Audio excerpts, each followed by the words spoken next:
67ാമത് സംസ്ഥാന school കായികമേളയിലെ UAE റീജിയന്റെ ആദ്യ മെഡലാണ് sub junior ആൺകുട്ടികളുടെ 100 മീറ്ററിലൂടെ Swanik Joshua കരസ്ഥമാക്കിയിരിക്കുന്നത്. Swanik, how are you feeling right now? I feel really good. I'm really proud of this moment. Thanks to my coaches and parents. This is the first time you are participating in state meet, right? Yeah, this is my first time in Kerala actually, and it's my first ever event out of country. And you are participating in 200 meter too. Yeah, I'm participating 200 meters too. And how was your coaching? What about your coach and what about your practice? Coach is really good. He's trained a lot of people, and yeah. പരിശീലകൻ പേരെന്തായിരുന്നു ചേട്ടാ? എൻ്റെ പേര് ചന്ദ്രൻ. ചന്ദ്രൻ ചേട്ടനാണ് സ്വാനിക്കിന്റെ പരിശീലനം. അപ്പോൾ എങ്ങനെയായിരുന്നു പരിശീലനം?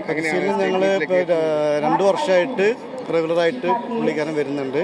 പിന്നെ വീക്കിലി 4 ഡേയ്സ് സ്കൂളിൽ ഞാൻ ഇതേപോലെ ഒരു ഫുട്ബോൾ കോർട്ടാണ് അവിടെ ട്രെയിൻ കൊടുത്തിട്ട് വീക്കെൻഡിൽ 2 ഡേയ്സ് ഔട്ട്സൈഡ് സിന്തറ്റിക് ട്രാക്കിൽ Friday and Saturday and Sunday full rest. UAEയുടെ ആദ്യ മെഡലാണ് ഈ മേളിൽ. അപ്പോൾ 200 മീറ്ററിലും സ്വാനിക്ക് മത്സരിക്കുന്നുണ്ട്.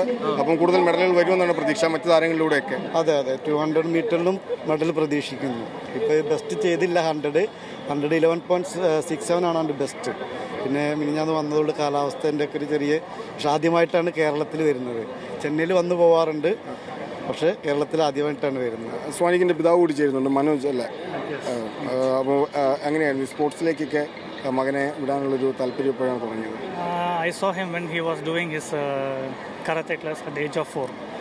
From that time, wherever he goes, he takes the first place. In karate, first place. And then he joined for cricket, and now he's playing for ECB under 16 in also under 13 for Abu Dhabi team. And plus the athletes for school. ഏതായാലും ആദ്യമായിട്ടാണ് സ്വാനിക്ക് കേരളത്തിലേക്ക് എത്തുന്നത്. കാലാവസ്ഥയുടെ ഒക്കെ പ്രശ്നങ്ങളുണ്ടായിരുന്നു. ഏതായാലും പക്ഷേ സ്വാനിക്ക് congratulations. 100 മീറ്ററിൽ medal നേടുന്നു, 200 മീറ്ററിൽ മത്സരിക്കുന്നുണ്ട്. അതിൽ മെഡൽ നേടാമെന്ന പ്രതീക്ഷയിൽ തന്നെയാണുള്ളത്. സാദിഖ് പാറക്കലിനൊപ്പം നിതിൻ സേവ്യർ.